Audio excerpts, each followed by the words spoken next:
Alright guys, welcome back to the channel guys.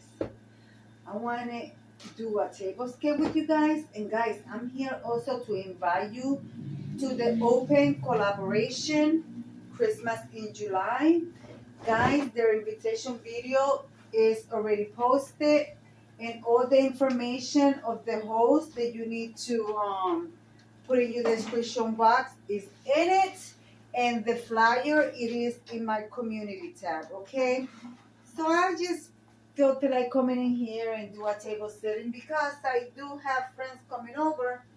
Well, not friends, but one friend coming over, so I figure I record it and I share with you.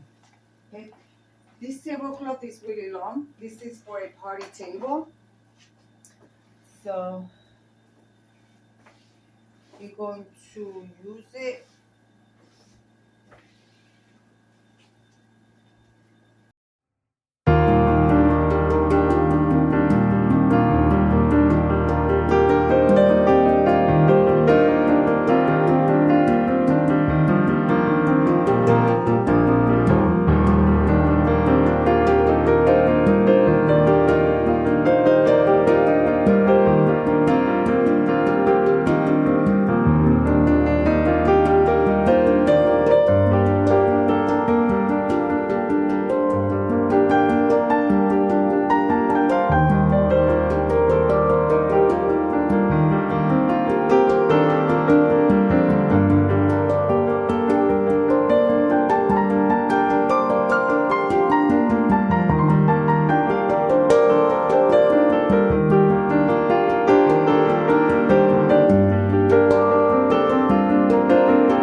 Well, guys, sorry for the movement. I hope you like what I put together for you. And I'm going to leave it like I always say. Be kind to one another. Don't forget to smile. Overall, stay safe, stay healthy. And remember, guys, God loves you. And I do too. It will be into the next one. Bye-bye, guys.